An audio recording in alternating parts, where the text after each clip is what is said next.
எரேமியா தீர்க்கதரிசன புஸ்தகம் 29வது அதிகாரம் அதனுடைய 14வது வசனத்தை வாசிக்க கேட்கலாம். நான் உங்களுக்கு காணப்படுவேன் என்று, நான் உங்களுக்கு காணப்படுவேன் என்று கர்த்தர் சொல்லுகிறார். கர்த்தர் சொல்லுகிறார். கரங்களை உயர்த்தி ஹல்லேலூயா.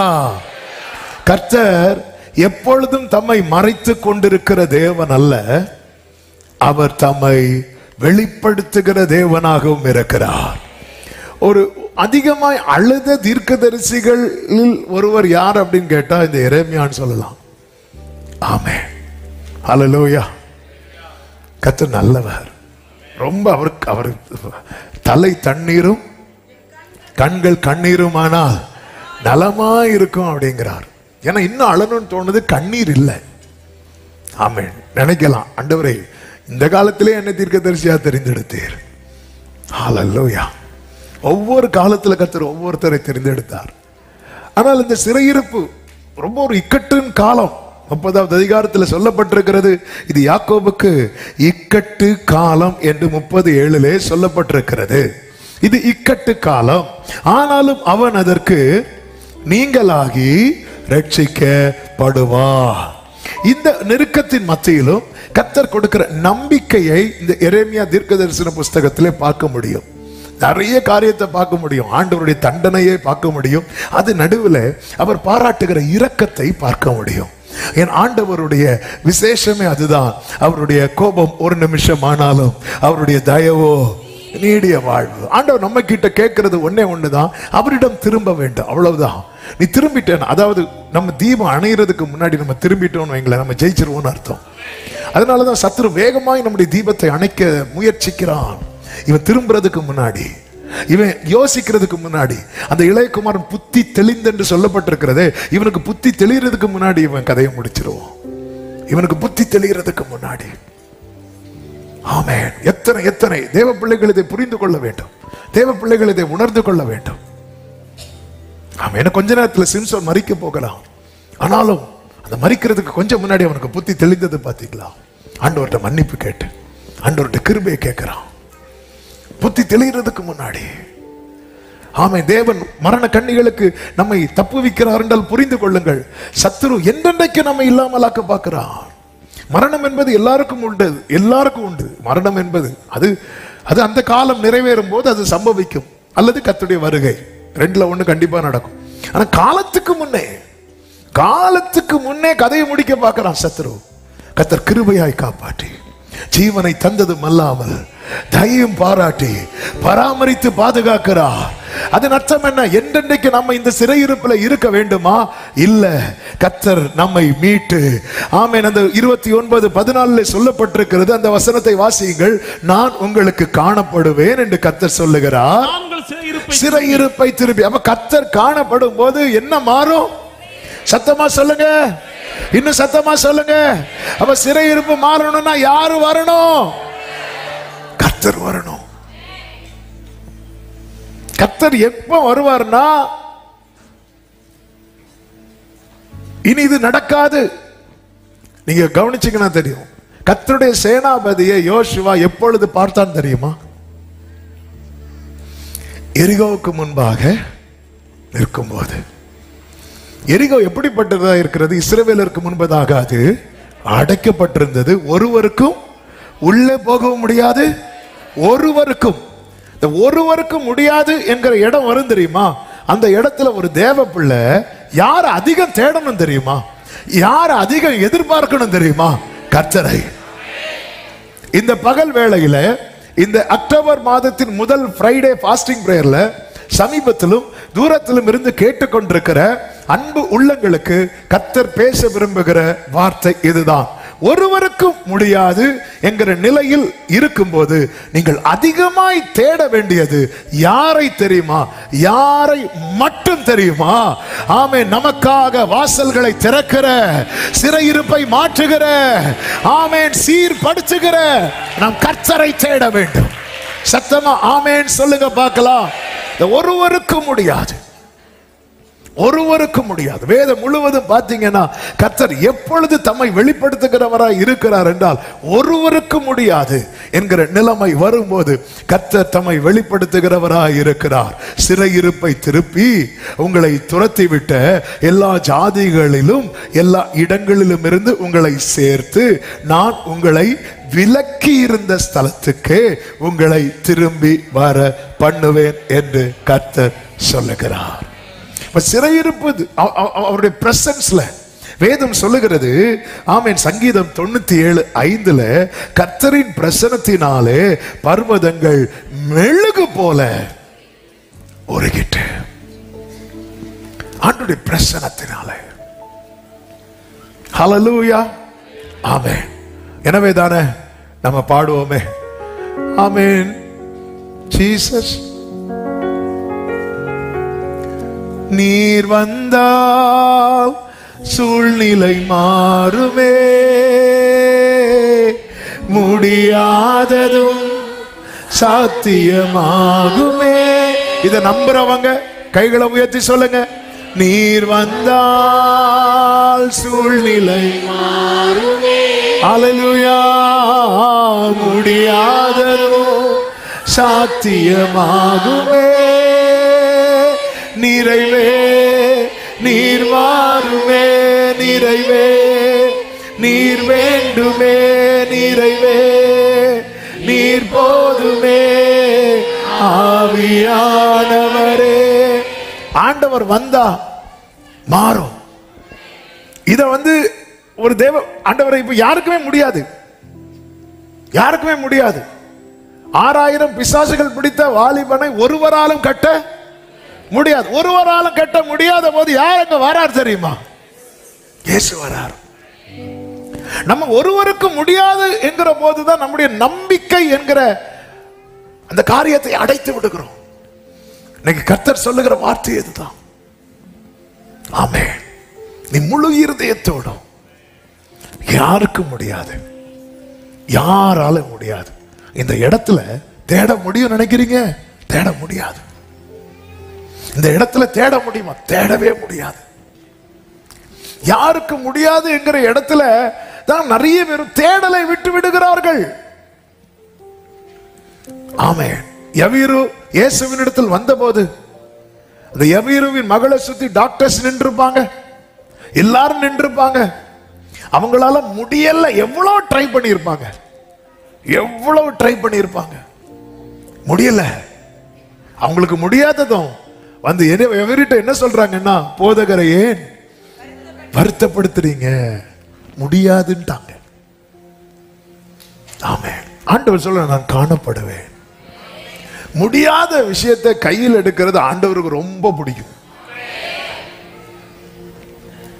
மனுஷனால் கூடாதது தேவனால் கூடும். மனுஷனால் கூடாதது தேவனால் கூடும். அப்ப ஆண்டவர் காரியத்தை வாய்க்க பண்ணணும்னா அது யாரால கூடாம போகணும்? ஆமென். அப்ப மனுஷனால் கூடுகிறது, மனுஷனால் அதான் தெரியும். நீ செய், நம்ம நிறைய செய்யறோம். ஆமென். அதாவது நம்மை கொண்டு செய்ய வேண்டியதை கர்த்தர், மோசே கோலையும் நான் தான் தூக்கணுமா? இல்ல ஆண்டவரே, நானே எடுக்கிறேன் ஆண்டவரே. ஆமென். கோலையும் நான் தான் நீட்டணுமா? இல்ல ஆண்டவரே, நானே எடுக்கிறேன் ஆண்டவரே. மோசையால கோலை பாம்பாக்க முடியாது, ஆனா மோசையால கோலை கையில் எடுக்க முடியும். ஆமென். ஒரு தேவ பிள்ளை புரிந்து கொள்ள வேண்டும். ஆண்டவர் வெளிப்பட்டா கர்த்தரின் பிரசன்னத்துல பர்வதங்கள், எல்லாரும் சொல்லுங்க, எல்லாரும் சொல்லுங்க, என்னென்ன பர்வதங்கள் உங்களுக்கு முன்னாடி பெரிய சேலஞ்சா இருக்கு. இந்த முதல் ஃபாஸ்டிங் பிரேயர், இந்த மந்தோடைய ஃபர்ஸ்ட் ஃபாஸ்டிங் பிரேயர்ல இதை எல்லாத்தையும் நீங்க எனக்கு எழுத போறீங்க. ஆமென். இன்னைக்கு செய்தி ஃபுல்லா முடிக்க முடியுமான்னு தெரியல, ஆனா இந்த வார்த்தையை கேட்டு இயேசுவின் நாமத்தில் சொல்லி அப்படியே செய்யறவங்க இதை சாட்சியா சொல்ல போறீங்க. ஒவ்வொரு பர்வதத்தையும் எழுத போறீங்க. எது எது உங்களுக்கு முன்னாடி பர்வதமா இருக்கிறது, சான்ஸே கிடையாது, இது வாய்ப்பே இல்லை, ஆண்டவர் சொல்ற, நான் காணப்படுவேன். இந்த பர்வதங்கள் எல்லாம் மெழுகு போல உருகி போகும். இன்னைக்கு நீங்க எழுத போறீங்க, உங்களுக்கு முன்னாடி எது எது பெரிய பர்வதமா இருக்குன்னு தெரியும்ல. பெரிய பர்வதமே, நீ எம்மாத்திரம் செருபாபேலுக்கு முன்பதாக சமபூமியாவாய். ஆமென். செருபாபேல் திரும்ப ஆலயத்தை கட்ட போறார். அது ஒரு சாதாரணமான காரியமா? பாபிலோன் ராஜா அதை தீக்கிரையாக்கினான், எருசலேமை தீயிட்டான், பாழாக்கினான். திரும்ப வராங்க, தலைக்கல்லோடு வராங்க. என்ன இருக்குன்னு பார்த்தா ஒரு கல் இருக்கு, ஒரு நூல் இருக்கு. கல்லையும் நூலையும் வச்சுட்டு சர்ச்சு கட்ட வராங்க. ஆமென், ஹல்லேலூயா, ஆமென். வேற இதுல என்ன இருக்கு? வேற ஒண்ணு இல்ல. கர்த்தர் சொல்றார், கிருபை உண்டாவதாக, கிருபை உண்டாவதாக. இது பலத்தினாலும் அல்ல, இது பராக்கிரமத்தினாலும் அல்ல, என்னுடைய ஆவியினாலே. தடை ஒரு பெரிய தேவை, ஒரு பெரிய பர்வதமா இருக்கு. தடை ஒரு பெரிய பர்வதமா இருக்கு. ஆமா, எதிர்ப்புகள் ஒரு பெரிய பர்வதமா இருக்கு. நீ சொல்லு, பெரிய பர்வதமே, நீ எம்மாத்திரம் செருபாபேலுக்கு முன்பதாக. ஆமென். எத்தனை பேர் சொல்றீங்க? ஆமென். அதாவது என்னுடைய ஆசை விருப்பம் எல்லாம் என்ன தெரியுமா? இவ்வளவு பேர் பார்க்கணும், இவ்வளவு பேர் கேட்கணும் இல்ல, ஆண்டவர் பார்க்கிறவங்க எல்லாம் சாட்சி ஆகணும் ஆண்டவர். ஹல்லேலூயா. அதனாலதான் அந்த சர்ச்சில் வந்து அப்படி சின்ன பிள்ளையா இருக்கணும், விளையாடிட்டு இல்ல, சொல்லுங்கிறத என்ன செஞ்சிடணும் தெரியுமா? சொல்லுங்க, சொல்லிடணும். அதை அறிக்கை பண்ணும்போது நம்ம அறியாம அதுல ஒரு நம்ம சொல்ற 5 வார்த்தையில 2வது உள்ள விழுந்துரும். ஆமா, அதை 2வது வாட்டி சொல்லும் போது எக்ஸ்ட்ரா 2 விழும். அவர் 3-4 வாட்டி சொல்லும் போது 5 விழுந்துரும். நான் சொல்றது புரியுதா? அப்படிதான் ஆண்டவர் வந்து வசனத்தை வந்து நமக்கெல்லாம் மனப்பாடமே ஓடாது. ஹல்லேலூயா. எப்படி ஓடி இருந்தா எங்கேயும் ஓடி இருப்பேன். படிச்சுட்டு போனதுதான் வரும், ஆனா தெரியாது. சிலர் ஐயோ இங்க நிக்குது, இங்க வர மாட்டேங்குது, எங்க வர மாட்டேங்குது, கையில வர மாட்டேங்குது, இங்க நிக்குது, இங்க இருக்கு இருக்கு. கரெக்டா எப்போ வரும் தெரியுமா? எக்ஸாம் பேப்பரை கொடுத்துட்டு வெளியே வரும் தெரியுமா? கரெக்டா வந்து நிக்கும். வா எழுது, எங்க எழுது, இங்க நிக்குது, வர மாட்டேங்குது, வர மாட்டேங்குது. ஆனா ஆண்டவர் வந்து வசனத்தை வந்து அப்படி சொல்ல வச்சுட்டே இருப்பார். சில டைம் திடீர்னு ரூம்ல ஒய்ஃப் வந்து உங்களுக்கு என்னாச்சு அப்படின்னு கேட்பா. நான் இருந்து சொல்லிட்டு இருக்கேன், அப்படி கண்ணாடி முன்னாடிலாம் நின்று சொல்லுவேன், இப்படி கர்த்தர் உன்னை. அவர் பயந்து ஸ்டார்டிங்லாம் பயப்படுவான். அப்புறம் ரைட் ரைட் என்ன மெசேஜ் ஓடுதோ அப்படிமா. ஆமாம், அந்த வசனத்தை சொல்ல சொல்ல சொல்ல சொல்ல நமக்கு தெரியாது, அது உள்ள விழுந்துரும். சில நேரத்தில் அப்படி போயிட்டு இருக்கும்போதே நம்ம வாயில, நம்மள அறியாமல அந்த வாயில அந்த வார்த்தை வரும். வசனத்தை சொல்லணும். ஆமென். இந்த நாளிலே ஆமென், இயேசுவின் நாமத்தில் சொல்றேன், எது எது உங்களுக்கு பர்வதமா இருக்கு அதை எல்லாத்தையும் எழுதுங்க, எழுதுங்க. அதை பார்த்து சொல்லுங்க, அவர் வரது வரைக்கும் தான், அவர் வரது வரைக்கும் தான். glory glory rabatana rabasere rimamro shekere. அபிஷேகம் பெற்ற தேவ பிள்ளைங்க கொஞ்ச நேரம் அந்நிய பாஷையில ஒரு வருஷமா இருக்க கூடாது.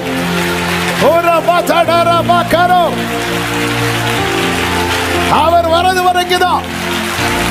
அவரை நான் காண்பேன், அந்நிய கண்களால் அல்ல. Jesus Jesus. ஆமென் சொல்லுங்க பார்க்கலாம். ஆண்டவரை தேடணும். நீங்க தேடுங்க அவருடைய பிரசன்ஸ், அவருடைய சமூகத்தை. அவர் நீங்க வந்து நீங்க வராம இதுல மாற்றமே நடக்காது. ஆண்டவரே நீங்க வரணும். ஆண்டவரே ஹல்லேலூயா, நீங்க வாங்க ஆண்டவரே. ஜனங்க வந்து இயேசுட்ட என்ன சொல்லுவாங்க தெரியுமா? உங்களை நாங்க எங்கெல்லாம் தேடணும் தெரியுமா? அண்ணா வார்த்தை இல்ல, உங்களை நாங்க எங்கெல்லாம் தேடணும். யோசேப்பு மரியாள் வந்து சொல்லுவாங்க இல்ல, உன்னை எங்கெல்லாம் தேடணும். எங்க தேடினீங்க? நான் எங்க இருப்பேன்னு உங்களுக்கு தெரியாதா? ஆமென். யோசேப்பு மரியாளா இருந்தாலும் அவர் எங்க இருக்கிறாருன்னு தெரியணும். இல்லைன்னா எல்லா தெருவிலையும் போய் தேடிட்டு இருப்போம். இங்கே ஒரு கும்பிடு, இங்க ஒரு கும்பிடு, எல்லா இடத்துலயும் கும்பிடு. உங்களுக்கு தெரியாத நான் எங்க இருப்பேன். ஹல்லேலூயா, ஆமென். எல்லா இடத்துலயும் எதுக்கு அங்க ஒண்ணு போட்டு வைப்போம், இங்க ஒண்ணு போடுவோம், இங்க ஒண்ணு உடைப்போம். ஆமென். இங்க ஒரு கும்பிட போடுவோம், எல்லாத்துலயும் போட்டு வைப்போம். ஆமென். இல்ல பிரச்சனை ஆமென். இந்த காரியம் அவர் வரது வரதான், அவர் வருவது வரைதான். ஆமென். கோணியாகிய ஸ்திரீயே, உன் கோன் இருக்குல்ல, இந்த கட்டு இருக்குல்ல, அவர் வரது வரதான். 6000 பிசாசுகள் பிடித்திருக்கிற வாலிபனே, இந்த பிரச்சனை அவர் வரது வரைதான், அவர் வரும் வரைதான். பர்திமைவே, உனக்கு இந்த சூழ்நிலை அவர் வரும் வரைதான், அவர் வரும் வரைதான். நீர் வந்தா சூழ்நிலை மாறுமே,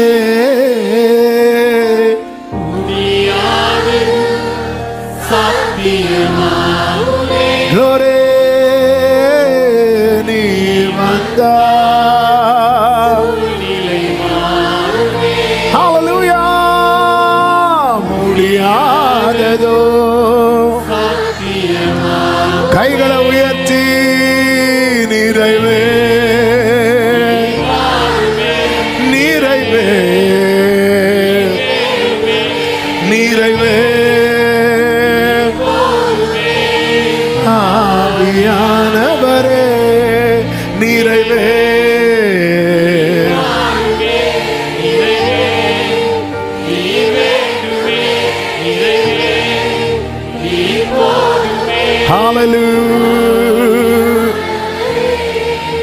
ஆமென். என்னை காண்பவரை நானும் இவ்விடத்தில் கண்டேன் என்று சொன்னது யார் தெரியுமா? கரெக்டா சொல்லுங்க. ஆகார் தான். ஆகார். இந்த ஆகார் உடைய சூழ்நிலையை பார்த்தீங்கன்னா வாழ முடியாத ஒரு சூழ்நிலையிலிருந்து புறப்படுவார். ஆதியாகமம் 16வது அதிகாரம் அதனுடைய 6வது வசனத்தில் நீங்க பார்த்தீங்கன்னா, சாராய் அவளை கடினமாய் நடத்தினபடியால் அவள் அவளை விட்டு ஓடி போனாள் என்று சொல்லப்பட்டிருக்கிறது. வாழ முடியாத சூழ்நிலை. இன்னைக்கு அநேகருக்கு சில சூழ்நிலையில வாழவே முடியல, ரொம்ப கடினமான நிலை. இதனால அதை விட்டு ஓடி போலான்னு ஓடி போறாங்க. ஆனா ஓடி போனவளை கர்த்தர் சந்திக்கிறார். கர்த்தருடைய தூதரானவர் அவளை வனாந்திரத்திலே சூருக்கு போகிற வழி அருகே இருக்கிற நீரூற்றண்டையில் நீரூற்றண்டையில் கண்டு கண்டு என்று சொல்லப்பட்டிருக்கிறது. நல்ல கவனமா கேளுங்க. பார்த்து என்ன கேட்பார் தெரியுமா? 2 கேள்வி கேட்கிறார். ஒன்று, எங்கே இருந்து வருகிறாய்? இந்த கேள்விக்கு அவள்கிட்ட ஆன்சர் இருக்கா? எங்க இருந்து வரா? இந்த கேள்விக்கு எல்லாத்தையும் ஆன்சர் இருக்கு. ஆனா அடுத்த கேள்விக்கு தான் அவள்கிட்ட ஆன்சர் இல்லை. என்ன கேள்வி தெரியுமா? எங்கே போகிறாய்? இன்னைக்கு சில கடினமான சூழ்நிலை, என்ன செய்யணும்னு தெரியாம அடுத்த ஸ்டெப் எடுத்து வச்சுட்டு எங்க போறோம்னு தெரியல. ஆன்சர் இருக்கு. எங்க இருந்து வர? நான் என் நாச்சியாராகிய சாராயை விட்டு ஓடி போகிறேன். எங்கே போகிறாய்?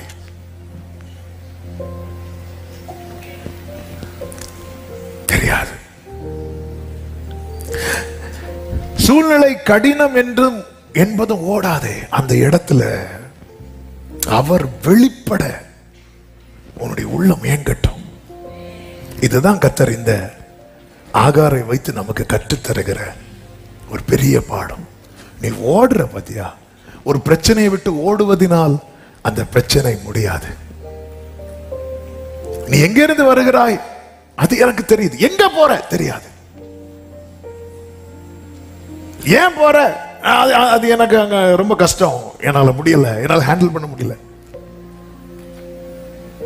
ஆமென்.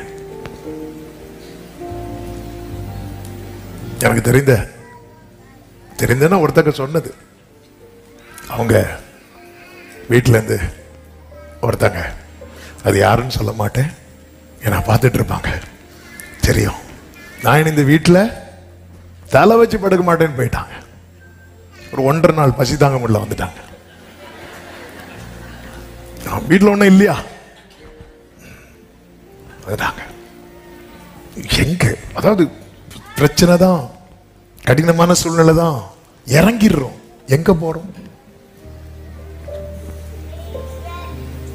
எங்க போறோம்? கர்த்தர் ஏன் அவரை இவளுக்கு காட்டணும் தெரியுமா? அந்த சூழ்நிலைய நீ ஃபேஸ் பண்ண. வாழ முடியாத சூழ்நிலை நீ போயிரு. எப்பொழுது ஆகா கர்த்தரை கண்டாளோ அல்லது கர்த்தர் தம்மை ஆகாருக்கு காண்பித்தாரோ, வாழ முடியாத சிச்சுவேஷன்ல ஆகார் போய் வாழ்றார். ஆகார அவரை அப்பா என்று அழைக்கிற பாக்கியம் பெற்றவள் அல்ல. ஆனா அவர் வெளிப்பட்டதும் வாழ முடியாத சூழ்நிலையில ஒருத்திக்கு வாழ முடியும்னா, தேவனை தேடி வந்த, தேவனால் தெரிந்தெடுக்கப்பட்ட அன்பு சகோதரா சகோதரி, வாழ முடியாத சிச்சுவேஷன் ஆண்டவர் இங்க சொல்லுகிறார் பாருங்கள். அதனுடைய 11வது வசனத்துல கர்த்தர் உன் அங்கலாய்ப்பை கேட்டபடினால், ஏன் கர்த்தர் தம்மை வெளிப்படுத்தினார் தெரியுமா? அவருடைய இருதயம் அங்கலாய்க்குது. அங்கலாய்ப்பு, எனக்கு இப்படி ஆயிட்டு, எனக்கு இப்படி நடந்துட்டு, எனக்கு இப்படி நடந்துட்டு, எனக்கு இப்படி நடந்துட்டு. அநேகருடைய இருதயம், என் லைஃப் இப்படி ஆயிட்டு, என் வாழ்க்கை இப்படி ஆயிட்டு. இந்த அங்கலாய்ப்பு நிமித்தம் நீ என்ன தீர்மானம் எடுக்க போற? நீ ஓட போறியா? எங்க ஓட போற? எதுக்கு ஓட போற? நீ எங்க இருந்து வருகிறாய்? ஆன்சர் இருக்கு. எங்க போற? தெரியாது, தெரியாது. எங்க போறோம்னு தெரியாது. சரி, கர்த்தர் கொண்டு போகிறதுன்னு ஒண்ணு இருக்கு, அது வேற. ஆபிரகாமை கர்த்தர் என்ன செய்தார் தெரியுமா? கொண்டு போனார். அது கர்த்தர் ஒவ்வொரு ஏரியால போக போக டோர் ஓபன் பண்ணி கொடுத்து போயிட்டே இருக்கிறார். நான் உனக்கு காண்பிக்கிற தேசத்துக்கு போ. ஆபிரகாம் அலைந்து திரியவில்லை, நேர்வழியா தான் கர்த்தர் நடத்தினார். ஆனால் ஆகார் அனுப்பப்பட்டவளாய் போகவில்லை, ஓடி போகிறவளாய் ஓடி போகிறார். சூழ்நிலைக்கு பயந்து, கடினமான சூழ்நிலைக்கு பயந்து ஓடி போகிறாள். நம்ம மேல இப்படி ஒரு காரியம் எழுதப்படக்கூடாது என்பது கர்த்தருடைய சித்தமாக இருக்கிறது. ஆகாரின் சரித்திரம் என்ன அப்படின்னா, அவ ஓடி போனவ அப்படிங்கிற ஒரு பெயர் அதுக்கப்புறம் கிடையாது, கிடையாது. அதன் பிறகு எந்த வேளை வந்ததோ அப்பொழுது கர்த்தர் ஆபிரகாமை வைத்து ஆகாரை என்ன செய்கிறார் தெரியுமா? அனுப்பி விடுகிறார். ஓடி போன போது அவளால வாழ முடியல, திரும்பி வந்துட்டா. நம்ம ஓடி போறோம் வைங்களேன், திரும்பி வருவோம். ஆனா அனுப்பப்பட்டா திரும்பி வர்றதுக்கு வாய்ப்பில்லை. அங்கே கர்த்தர் ஒரு ஊற்றை நமக்காக ஆயத்தம் பண்ணி வைத்திருப்பார். 16வது அதிகாரத்துல ஓடி போனா திரும்ப வந்தா. சில கம்பெனில எல்லாம் திரும்ப திரும்ப வரோம்ல, ஏன்னா ஓடி போனது. இனி இந்த கம்பெனில வேலையே பார்க்க கூடாது, ஒரு வேலையும் கிடைக்காது. போன் வரும், எப்படி வாரீங்களா? வாரேன், பாதி சம்பளம் தான், பரவாயில்ல. திரும்பி வந்தாச்சு, திரும்பி வந்தாச்சு. ஓடி போறோம், ஏன்னா சூழ்நிலை ஃபேஸ் பண்ண முடியல. எனக்கு வாழக்கூடிய சிச்சுவேஷன் இல்ல. காலையில் எழும்புனதுல இந்த ஆகார்ட்ட கேட்டா அப்படிதான் சொல்லுவாங்க, நைட்டு தூங்க விட மாட்டேங்கிறாங்க. காலைல அந்த அம்மா எப்போ எழும்போதோ எழும்புனதுல இருந்தே போட்டு டார்ச்சர். வாழக்கூடிய சிச்சுவேஷன் இல்ல, நான் என்ன பண்ண முடியும்? ஆமென். இந்த இடத்துல தான் உன்னை காண்கிறவரை நீ பார்க்கணும். ஆமென். இந்த ஆகார ஆபிரகாம் தேடி வந்தாரு. ஆபிரகாம் நினைச்சிரு, அப்பாடா பிரச்சனை, அப்படிலாம் முடியாது. ஆபிரகாமே வருது, ஆமென், பிரச்சனை இதோட போச்சு. இல்ல ஆண்டு, எனக்கு உங்க சிச்சுவேஷனை பாருங்க. நீங்க நிறைய பேர் அப்படிதான், நம்ம போயிருவோம், எங்கேயாவது போயிருவோம். சிலர் எங்கேயோ போயிட்டாங்க. ஒரு சகோதரி கடந்த நாள்ல அழுறாங்க, பிரச்சனை, கடன்காரங்க தொல்லை தாங்க முடியலன்னு புருஷன் எங்கேயோ போயிட்டாராம். வாங்குறதெல்லாம் வாங்கி போட்டுட்டு ஆள் எஸ்கேப். இன்னொரு சகோதரி ஃபீல் பண்றாங்க, என்ன அப்படின்னா, இவங்க பேர்ல லோன் கடன் எல்லாம் வாங்கிட்டு அவர் வெளியே போய் இவங்களுக்கு டைவர்ஸ் நோட்டீஸ். சூப்பரா இருக்குல்ல அது? நான் கேட்டேன், நீங்க எதுக்கு கொடுத்தீங்க? பாஸ்டர், என் புருஷன் கேட்டா நான் கொடுக்காம. இப்ப அவருக்கு பிரச்சனை ஆயிடக்கூடாதுன்னு சொல்லிட்டு சூழ்நிலைக்கு போய். ஆனா அவங்க ஜெயிச்சிட்டு இருக்கிறாங்க, ஜெயிச்சிட்டு இருக்காங்க. கடந்த நாள்ல அவங்க திரும்ப வந்தாங்க. பேசும்போது, பாஸ்டர் ஓரளவுக்கு செட்டில் பண்ணிட்டேன், இப்ப ஆண்டவர் நிக்க வச்சுட்டாங்க. எப்படியெல்லாம் ட்ரிக். சிலர் பிசினஸ்ல அடுத்த லெவல் போக என்ன பண்ணலாம்? கல்யாணம் பண்ணு, அதுவும் கன்னியாகுமரி மாவட்டத்தில் பண்ணு, வராதிங்க, ஏமாற்றம் தான் கிடைக்கும். அப்படி பண்ணு. என்னெல்லாம் ட்ரிக் இல்ல. பிரச்சனைன்னு வரும்போது ஆகார தேடி. இந்த இடத்துல என்ன தேவைன்னா, உன்னை காண்பவர், உன்னை ஆல்ரெடி ஒருத்தர் பார்க்கிறார், அவரை நீ பார்க்கணும். அவரை நீ பார்த்துட்டேன்னா இந்த சூழ்நிலையை என்னால ஹேண்டில் பண்ண முடியும். எந்த பாதையையும் தாண்டிடுவே, எந்த சூழ்நிலையும் உங்க கரம் இருக்க, உங்க கரம் இருக்க. ஆமென். உங்க கரம் இருக்க. வாழ முடியாத சிச்சுவேஷன். இந்த இடத்துல நம்முடைய இருதயம் தேடட்டும். ஆகார் அவரை தேடல, ஆனா ஆகாரின் அங்கலாய்ப்பை பார்த்து கர்த்தர் தம்மை வெளிப்படுத்துகிறார். இந்த இடத்துல கர்த்தர் சபைக்கு சொல்லுகிற வார்த்தை, நீ ஆகார் அல்ல, நீ ஆபிரகாமின் சந்ததி. நீ தேடணும். ஆகார் தேட மாட்டா, ஆனா ஈசாக்கு தேடினான். அப்பா, ஆட்டுக்குட்டி எங்க? அந்த தேடலோடு புறப்பட்ட போது அவனுக்கு மேல கத்தி வரும்போது ஆட்டுக்கடாவாய் அவர் பக்கத்திலேயே நின்றார். எனக்கு வாழக்கூடிய சூழ்நிலையே இல்ல. இந்த இடத்துல தான் கர்த்தர் சொல்ற, நீ முழு இருதயத்தோடு என்னை தேடு, முழு இருதயத்தோடு தேடு. வாழக்கூடிய சூழ்நிலையே இல்லாம யாராவது இதை என்ன செய்யணும், எங்கேயாவது ஓடி போயிடலாமா போல இருக்கு. தாவீது சொல்ற, எனக்கு மட்டும் புறாவை போல சிறகுகள் இருந்திருந்தா நான் பறந்து போய். புறா சிறகு வச்சு எங்க பறப்பீங்க? தாவீது, உங்க வெயிட் என்ன? கழுகு சிறகு கொடுத்தா கூட உங்க வெயிட்டை தூக்க முடியாது. நம்ம கேட்கறதெல்லாம்.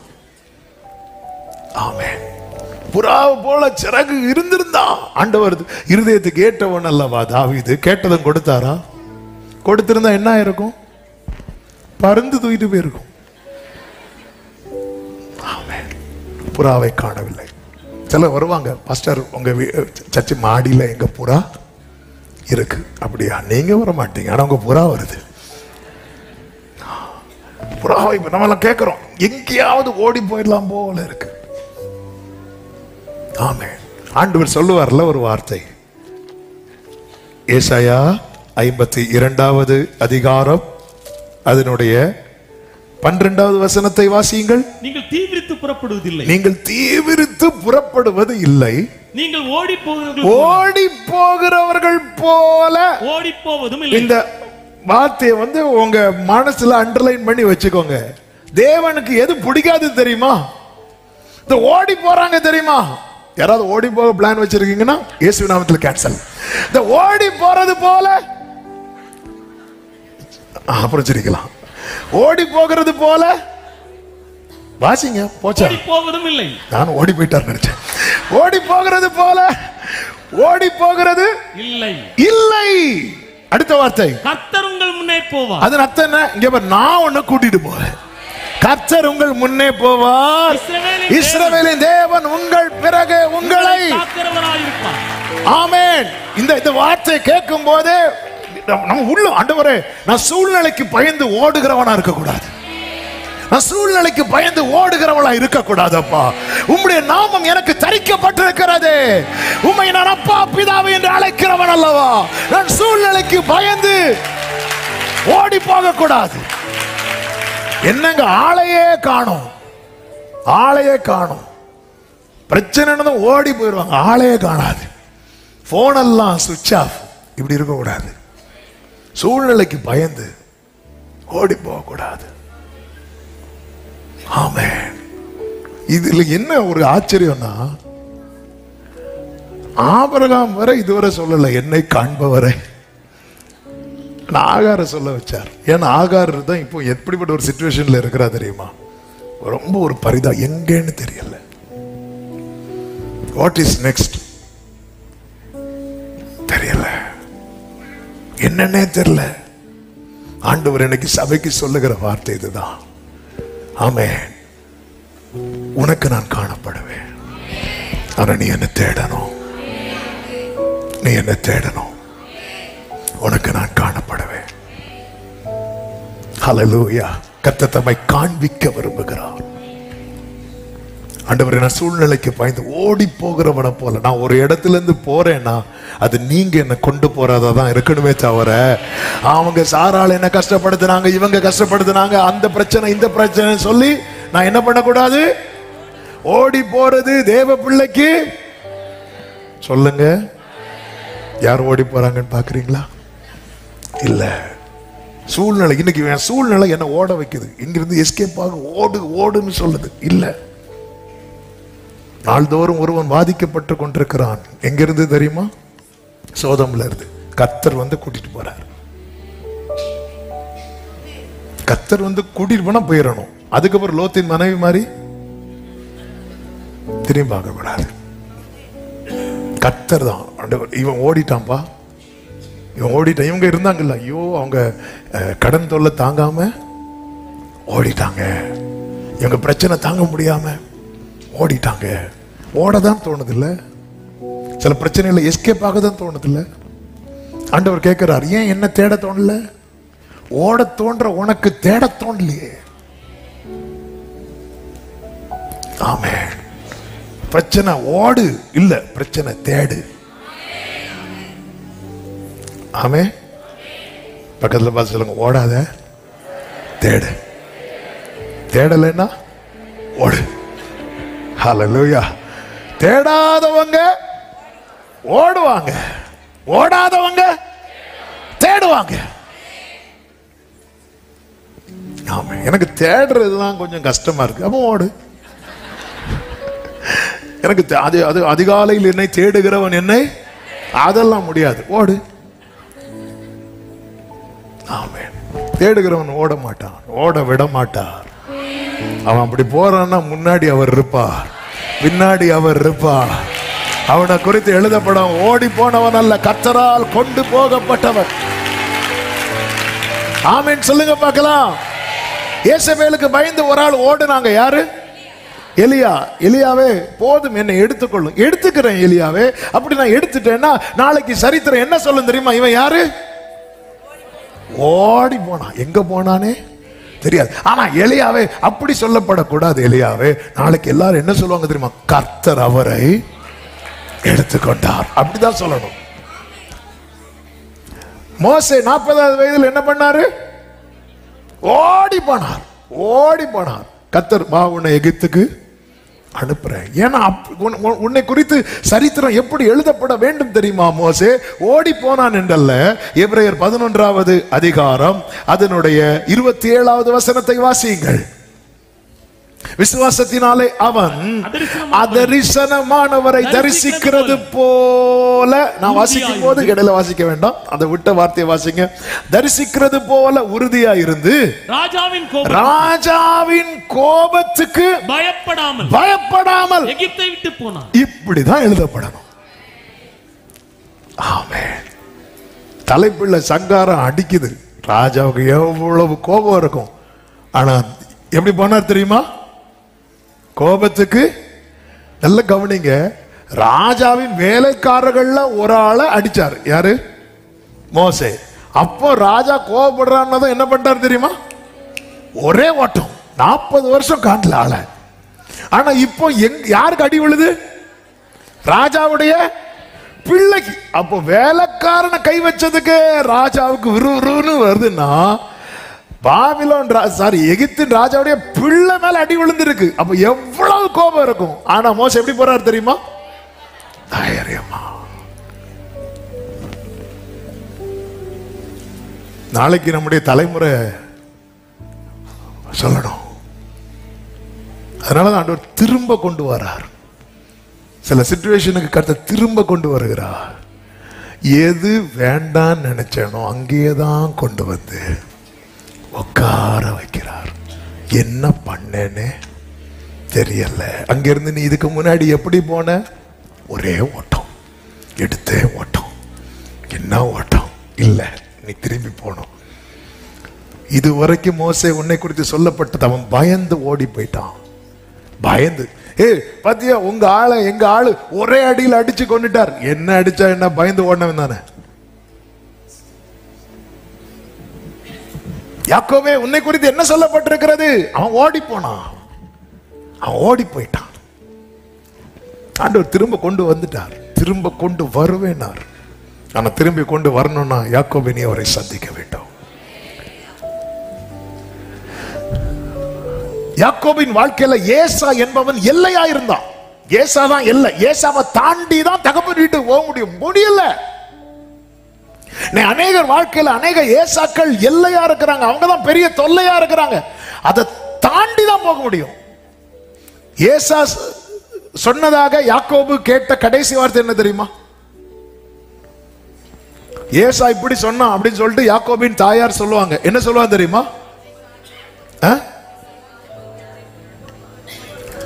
உன்னை கொன்று போட்டு அதிலே தன்னை தேற்றிக் கொள்ளுகிறான். ஆதியாகமம் 27:42. உன் சகோதரனாகிய ஏசா உன்னை கொன்று போட நினைத்து தன்னை தேற்றிக் கொள்ளுகிறான். அப்ப ஏசாவுக்கு ஆறுதலே எதுலதான் இருக்கு? யாக்கோபுடைய அழிவுல இருக்கு. ஒருத்தனுடைய அழிவுல ஆறுதல் அடைகிறவனை எப்படி சமாளிக்க முடியும்? இன்னைக்கு அநேகருக்கு யாக்கோபே உன்னுடைய அழிவு அநேகருக்கு ஆறுதலா இருக்கிறது. எனவேதான் அவன் எப்பொழுது சாவான், அவன் பேர் எப்பொழுது அழியும் என்று எதிர்பார்த்து கொண்டிருக்கிறான். வேலை பார்க்கிற இடத்தில் ஆகட்டும், ஊழியத்தில் ஆகட்டும், எதிலே ஆகட்டும், ஏசாவின் மனநிலைமை உடையவர்களுக்கு யாக்கோபின் அழிவுதான் அவர்களுக்கு ஆறுதல். ஒருத்தங்க எப்படா இவன் விழுவான், எப்படா இவன் சாவான், அதுல ஆறுதல் அடைகிறார்கள்.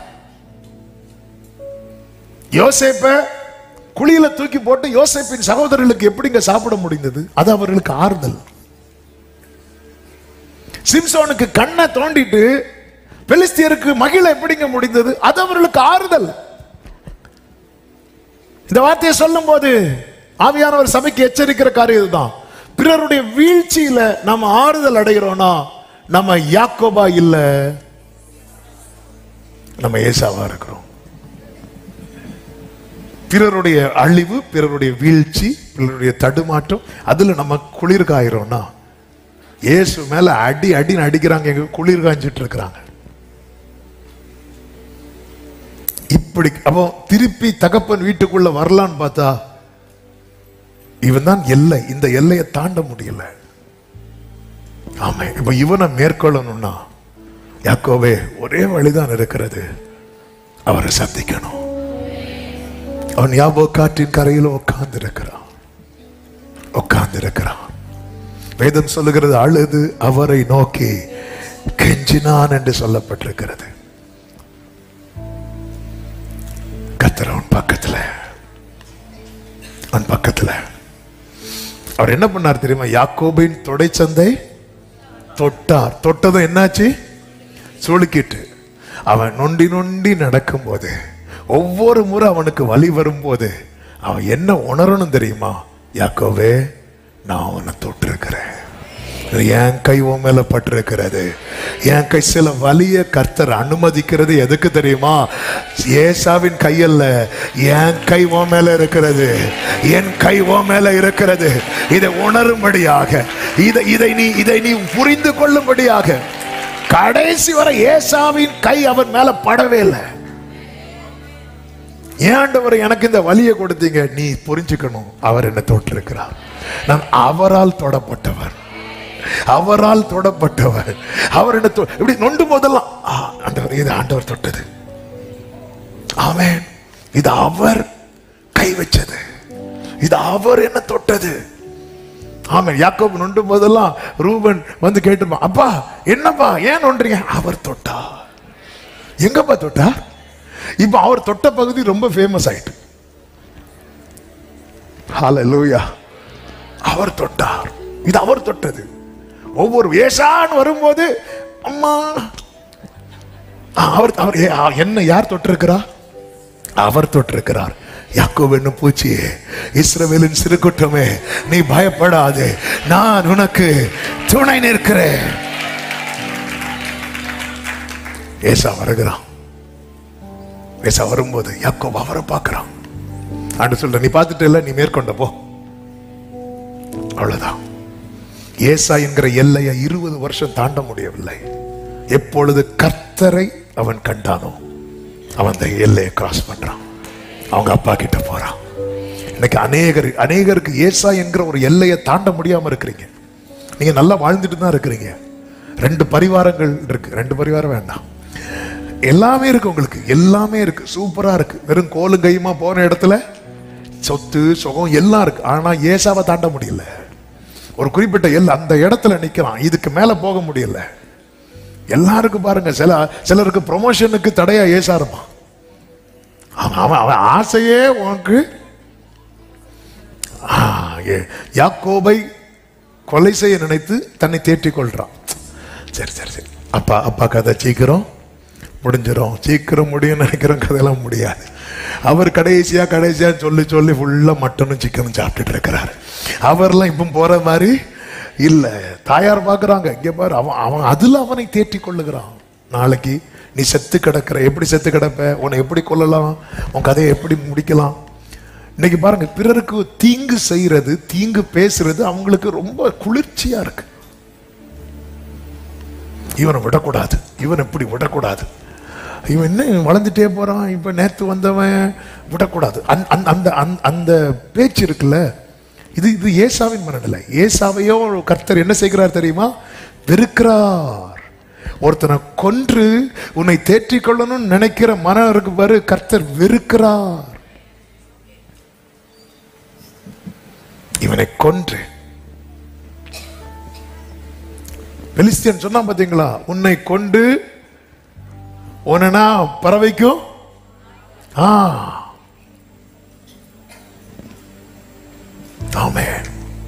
ஆண்டவரே, இந்த எல்லையை என்னால தாண்ட முடியல, இதுக்கு மேல என்னால வளர முடியல ஆண்டவரே, இதுக்கு மேல என்னால முன்னேற முடியல. அடுத்த ஸ்டெப் எடுத்து வைக்கலாம். ஏசா நிக்கிறான். என்ன ஆண்டவரே பண்ண? கர்த்தர் சொல்ல, நீ வந்து உக்காந்துரு. தனிமையில் இயேசுவோடு உறவாட பழகுங்கள். இன்னைக்கு அநேகருக்கு ஜெபமே இந்த சர்ச்சில் வந்து ஜெபிக்கிறதோட முடிஞ்சு. தனிமையில் இயேசுவோடு கொஞ்சம் டைம் ஆனாலும் பரவாயில்ல. அவன் இரவு முழுவதும் உட்கார்ந்து இருக்கிறான். அவனுக்கு தேவை வர பாத்திரணும். அவன் சொல்றான், நான் கர்த்தரை முகமுகமாய் கண்டேன், முகமுகமாய் கண்டேன். நீங்க எவ்வளவுக்கு எவ்வளவு தேவ சமூகத்திலே காத்திருக்கிறீர்களோ அவ்வளவுக்கு அவ்வளவு அவரை தரிசிக்க முடியும். தேடுங்கள், கண்டு அடைவீர்கள். ஆமேன் சொல்லுங்க பார்க்கலாம். கடினமான சூழ்நிலை, ஆமென், எதிர்கொள்ள முடியாத நிலை, தேவைகள் சந்திக்கப்படாத சூழ்நிலை. இந்த நேரத்தில் நம்ம என்ன செய்வோம்? இஸ்ரவேல் ஜனங்கள் எகிப்துக்கு திரும்புறாங்க. யாத்திராகமம் 16வது அதிகாரம் அதனுடைய 2-3 வசனங்களை நீங்க பாத்தீங்கன்னா தெரியும். இஸ்ரவேல் எல்லாரும் மோசைக்கு விரோதமா என்ன பண்றாங்க அப்படின்னா முறுமுறுக்கிறாங்க. அவங்க முறுமுறுக்கிறதுல ஒரு நியாயம் இருக்கு. என்ன முறுமுறுக்கிறாங்க அப்படின்னா, அதனுடைய 3வது வசனத்தை பாருங்கள். அதனுடைய கடைசி லைனை வாசிங்க. இந்த வனாந்திரத்தில் அழைத்து வந்தீரே என்று சொல்லி எங்களை கொல்லும்படிக்கு, பட்டினியினால் கொல்லும்படிக்கு. அப்ப உண்மையில இங்க இவங்க தேவை நியாயமான தேவையா இல்லையா? கரெக்டா சொல்லுங்க. இந்த இடத்துல இவங்க தேவை நியாயமான தேவை. இவங்க முறுமுறுக்கிறது காரணம் என்ன அப்படின்னா, அவங்க விசுவாச குறைவு. விசுவாச குறைவு. இங்க இவர்கள் விசுவாசத்துல குறைவா இருக்கிறாங்க. என்னாகும் 11ல மோசே விசுவாசத்துல குறைவா இருக்கிறார். சில இடத்துல நம்ம ரொம்ப டாப்ல ஸ்கோர் பண்ணிட்டு இருப்போம், ஆனா எல்லா இடத்துலயும் இல்ல. சில இடத்துல இதுக்கெல்லாம் பயப்படலாமா அப்படிமோ. சிலர் பார்த்திருக்கீங்களா, பாம்புக்கு பயப்பட மாட்டாங்க, பல்லிக்கு பயப்படுவாங்க. பாம்பு இதுக்கெல்லாம் போய் பயப்படலாமா? ஆனா பள்ளி அவ்வளவுதான் அட்டாக். சிலர் அப்படி இருக்கிறாங்க. சில விஷயத்தை, பெரிய விஷயத்தை ஹேண்டில் பண்ணிட்டு சின்ன விஷயத்தை, சிலர் பள்ளிக்கு பயப்பட மாட்டாங்க, பாச்சாக்கு பயப்படுவாங்க. சிலர் பாருங்க கொசுக்கு பயந்து பெரிய வலை போடுவாங்க, அவங்களும் கொசுவும் உள்ள இருக்கும்.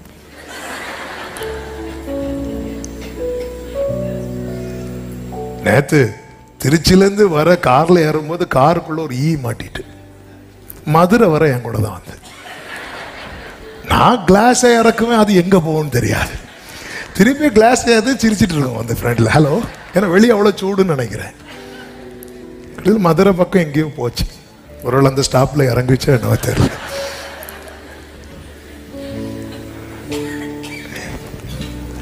எல்லா இடத்துலையும், இந்த இடத்துல உண்மையிலே அவங்க முறுமுறுப்பை வந்து ஆண்டவர் வந்து ஒரு பெரிய மோசை ஆரோன்னு தான் சொல்றாங்க. நீங்க எங்களுக்கு விரோதமா முறுமுறுக்கல, கர்த்தருக்கு விரோதமா தான் முறுமுறுத்தீங்க. ஆண்டவர் இதை வந்து ஒரு பெரிய இஷ்யூவா கொண்டு வரல. ஏன்னா ஆண்டவர் நல்லவர், அவருக்கு தெரியுங்க நம்முடைய பலவீனம், அவருக்கு தெரியும். அவர் மன்னா கொடுத்த பிறகு முறுமுறுத்தாங்க பாருங்க. ஒன்னு கிடைக்காம நீ முறுமுறுக்கிறத பெரிய இஷ்யூவா கொண்டு வர மாட்டார். ஆனா ஒண்ணு கிடைச்சதுக்கு அப்புறம் நீ முறுமுறுக்கிற பாரு, அத மேட்டரை எடுத்துட்டு வருவார். ஆமென். ஒண்ணுமே இல்ல, அதனால முறுமுறு, அவருக்கு நியாயம் இருக்கு, நியாயம் இருக்கு. விசுவாசத்துல குறைவு.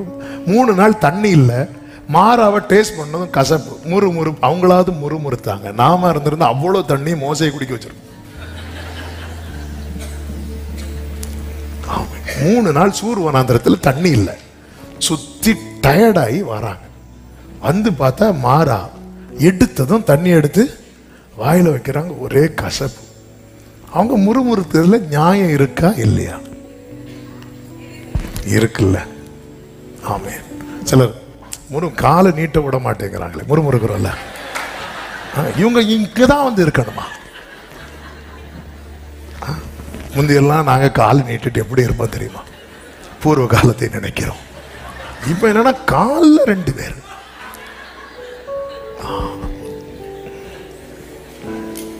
எல்லாருக்குமே அவங்கவுங்க முறுமுறுப்புக்குன்னு ஒரு நியாயம் இருக்கு. சிலருக்கு வருத்தம் என்னன்னா இந்த சர்ச்சில் பில்லரே கிடையாது.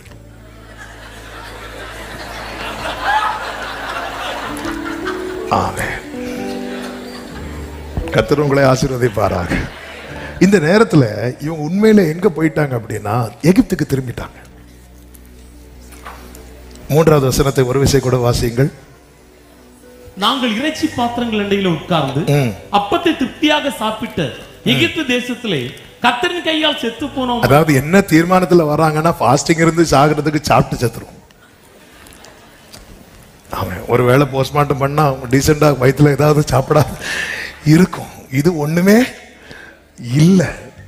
அதாவது இவங்க என்ன டிசைட் பண்ணிட்டாங்க தெரியுமா? ஆகாரம்னா எங்க மட்டும்தான் இருக்கும், எகிப்துல மட்டும்தான் இருக்கும் டிசைட் பண்ணிட்டாங்க. எங்க இருக்காதுன்னு தீர்மானிச்சுட்டாங்க தெரியுமா?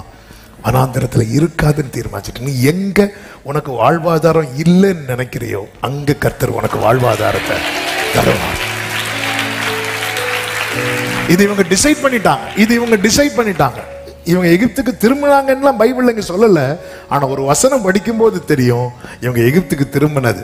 இவன் மோசே ஆரோனையும் வச்சு ஆண்டவர் சொல்ல வைக்கிறார், இங்க பாருப்பா,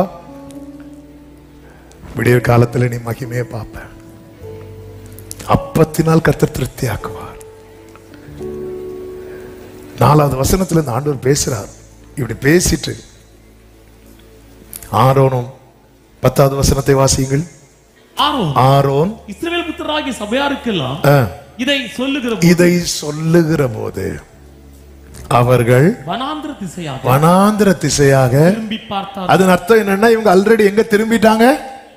எகிப்துக்கு திரும்பிட்டாங்க. ஆனா வார்த்தை வந்ததும் இவங்களை வார்த்தை திரும்ப கர்த்தர் எந்த திசையை நோக்கி கொண்டு போறாரோ அந்த திசைக்கு என்ன செய்யுது? திரும்ப வைக்குது. ஒவ்வொரு வெள்ளிக்கிழமை நம்மள வார்த்தை திரும்ப வைக்குது. ஆனா சனிக்கிழமை திரும்பியும். ஆனா இப்போ இவங்க வனாந்திரத்துக்கு திரும்பும் போது வேதம் சொல்லுகிறது, அப்பொழுது கர்த்தருடைய மகிமை மேகத்தில். அதன் அர்த்தம் என்னன்னா, மேகத்துல யார் இருக்கிறா? கர்த்தர் மேகத்துல இருந்து அப்படியே தலையை தூக்கி காட்டுறார். இவர் நான் இருக்கிறேன், நீ என்ன நம்பிதான வந்த? இஸ்ரவேலன் ஜனமே என்றும் இடறிட வேண்டாம். யெகோவா தெய்வமானா ஏதும் பயம் வேண்டாம். ஆண்டவர் சொல்லுங்க, நான் இருக்கிறேன், நீ ஏன் கவலைப்படுற? நான் இருக்கிறேன். மேக ஸ்தம்பத்திலிருந்து ஆண்டவர் தம்மை காண்பிக்கிறார். வனாந்திரமே வாழ்க்கை ஆனாலும் கர்த்தரின் பக்கம் உண்டு. வனாந்திரமே வாழ்க்கை ஆனாலும் கர்த்தரின் பக்கம் உண்டு. வலது கரத்தை உயர்த்தி சொல்லுவோம்.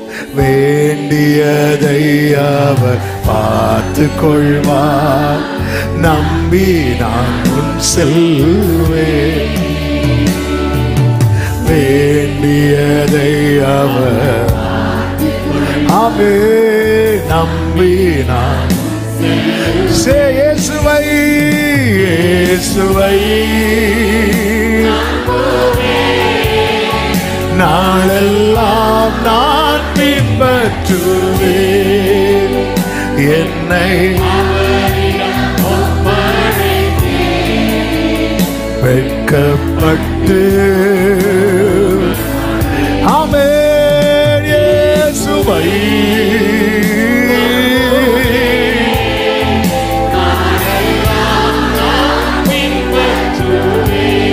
ஓடரம் அம்ரே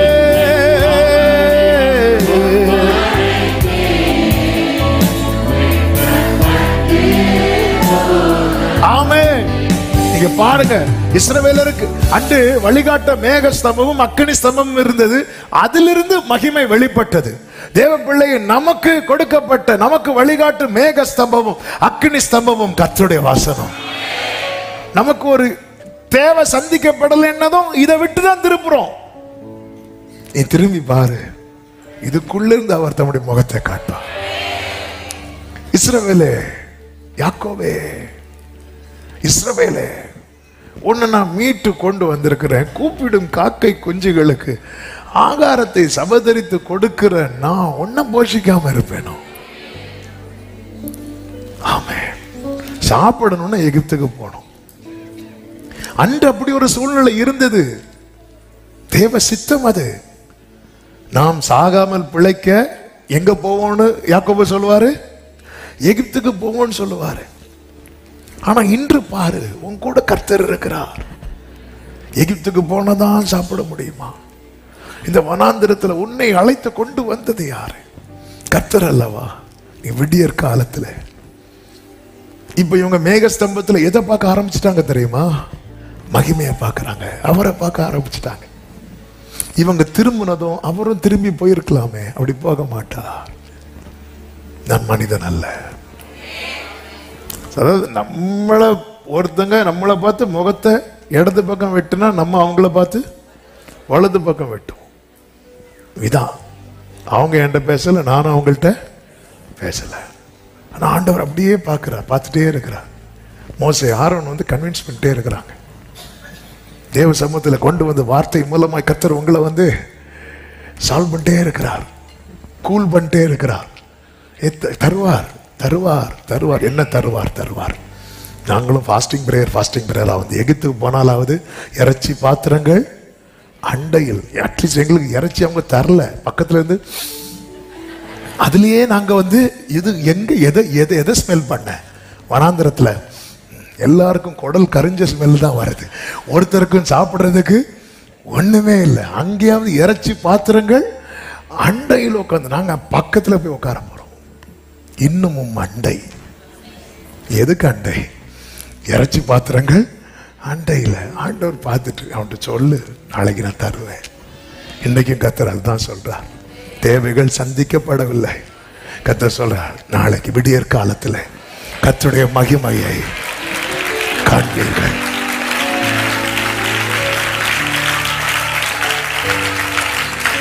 ஆமென் சொல்லுங்க பார்க்கலாம்.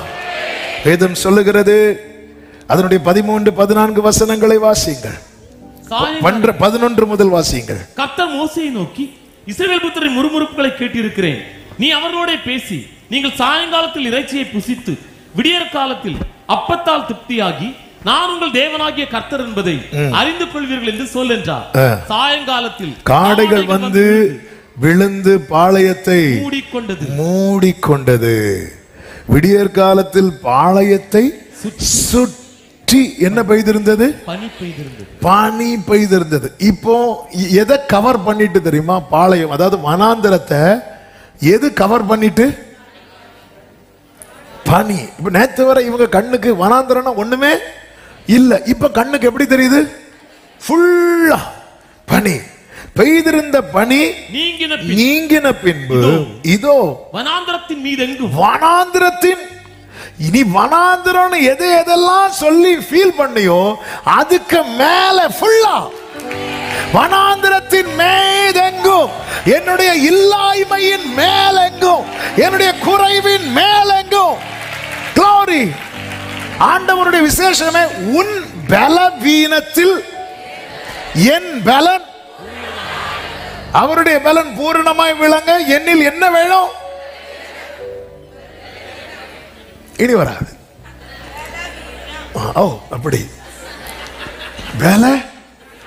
அதனாலதான் பவுல் என்ன சொல்வார் தெரியுமா? என் பலவீனத்தை குறித்து இன்னைக்கு சொல்லுங்க, இந்த வனாந்தரத்தை குறித்து மேன்மை பாராட்டுகிறேன், இந்த மாறாவை குறித்து மேன்மை பாராட்டுகிறேன். ஆமென். எத்தனை பேர் ஆண்டவரை நம்புறீங்க? ஹல்லேலூயா, ஹல்லேலூயா. எகிப்துல இருக்கிறது வரைக்கும் கர்த்தர் யார் என்று உனக்கு தெரியாது. நீ கர்த்தர் யார் என்பதை அறிந்து கொள்ளதான் உன்னை இந்த 40 வருடம் இந்த வனாந்தரத்திலே நடத்தினேன். கொஞ்சம் யோசித்து பாருங்க. எது வனாந்தரமாய் அது கண்ணுக்கு முன்னாடி, ஐயோ இங்க ஒண்ணுமே இல்லை, அது ஃபுல்லா என்ன இருக்கா? ஆமென்.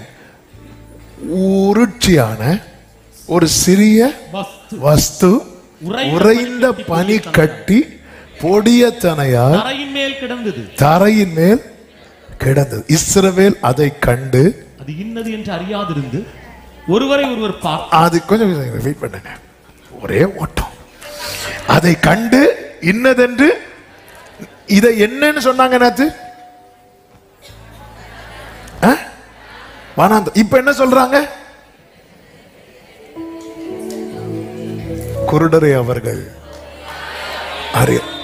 உனக்கு தெரிஞ்சது கிடையாது, உனக்கு தெரியாதது அதுல இருக்கிறது.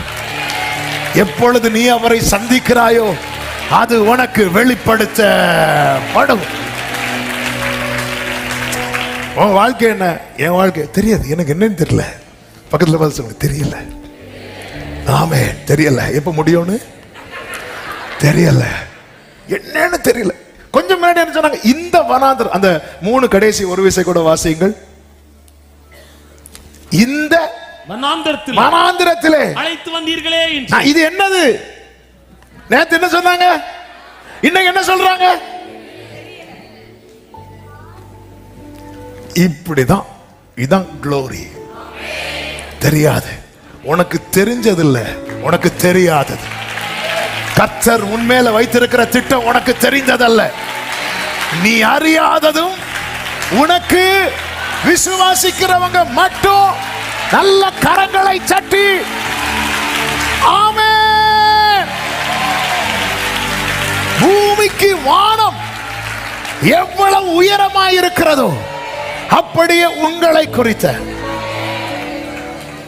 ஹல்லேலூயா, பூமிக்கு வானம்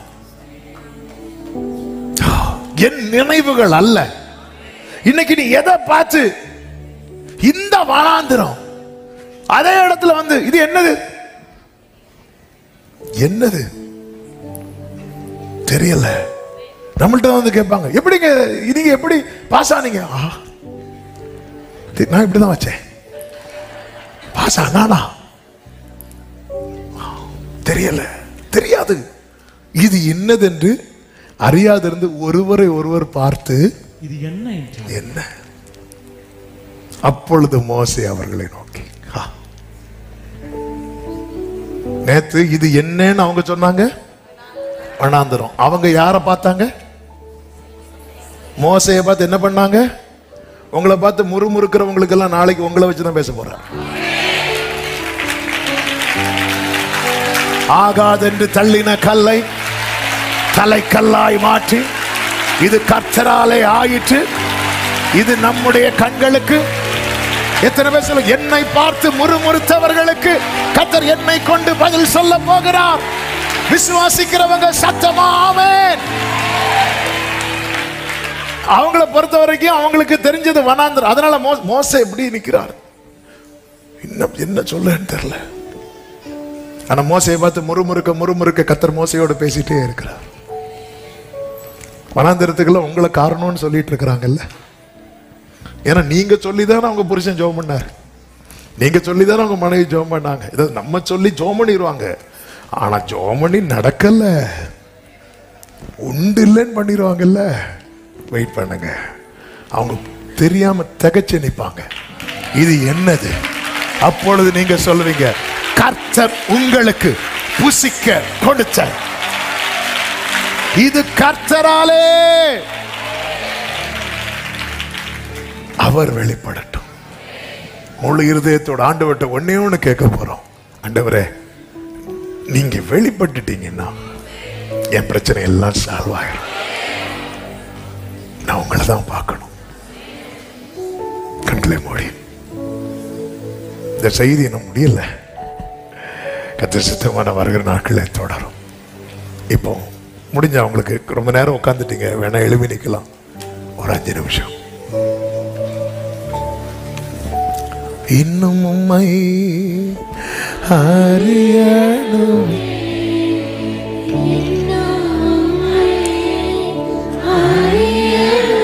என் வனாந்திரம் முழுவதும் நிரம்பி இருக்க போகுது. என் வனாந்திரம் முழுவதும் நிரம்பி இருக்க போகிறது. இன்னும் கிட்டி சேரணுமே பிரசன்னம், பிரசன்னம், தேவ பிரசன்னம்,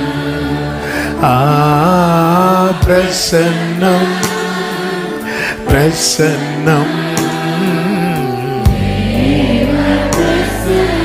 கைகளை உயர்த்தி உம்முகம் பார்க்கணுமே, உம்முகம் பார்க்கணுமே.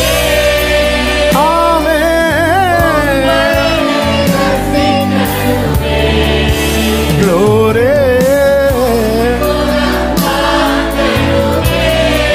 அப்பா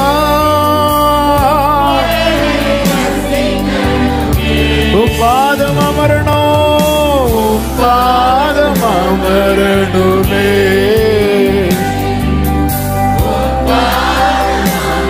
நான் ஓடி போகிறவனை போல ஓடி போயிடக்கூடாதப்பா, உன் சித்தம் அறியணுமே. அப்பா ஒரு விசை கூட உம்முகம் பார்க்கணுமே.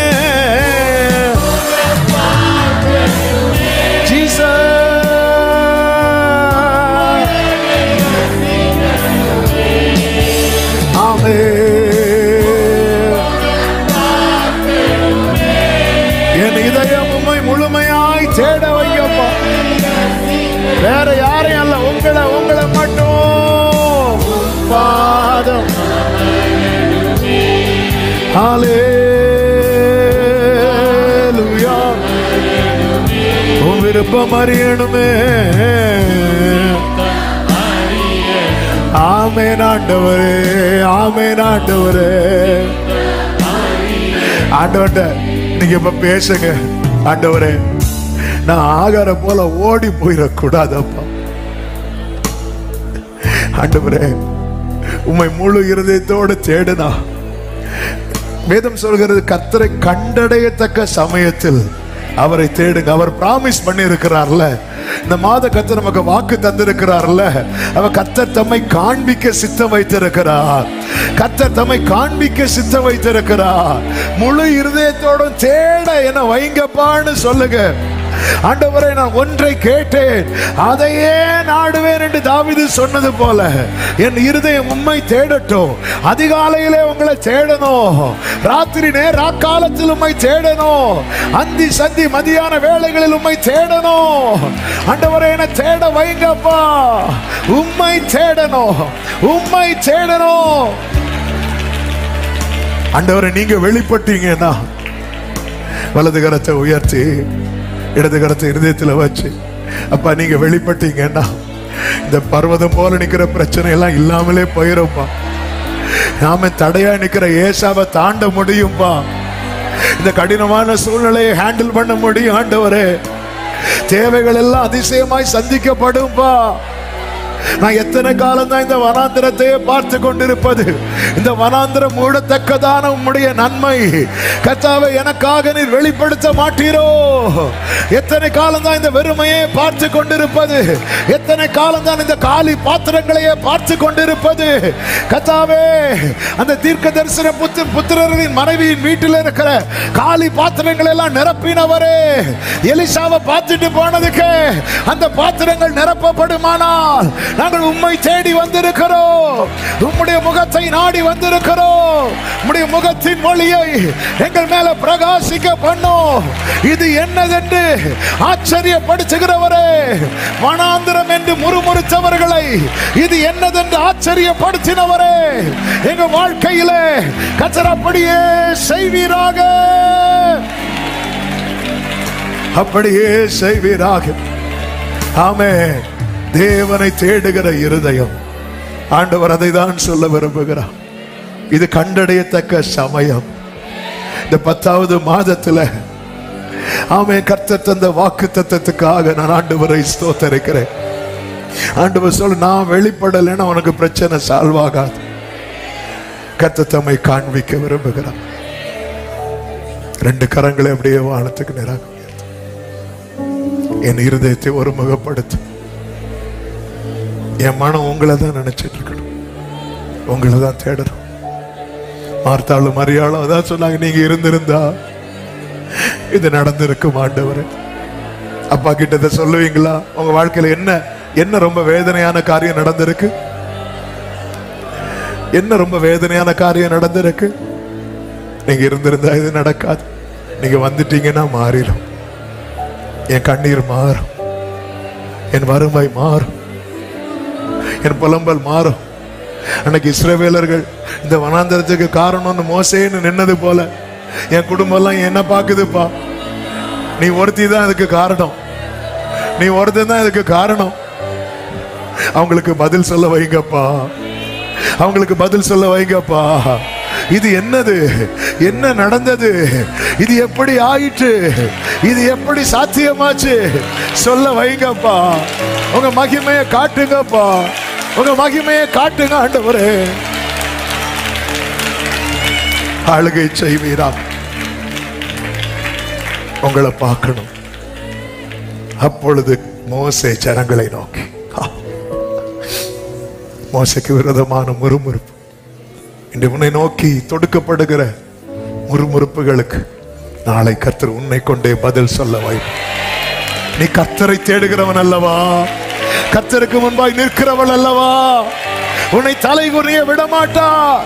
உன் வெட்கத்துக்கு பதிலாக 2 தனையான பலன் வரும். நல்ல கரங்களை தட்டி ஆமென், ஆமென், ஆமென். பரிசுத்த பிதாவே, நல்ல தகப்பனே, நன்றி நிறைந்த இருதயத்தோடு உம்மை துதிக்கிறோம், ஸ்தோத்தரிக்கிறோம்.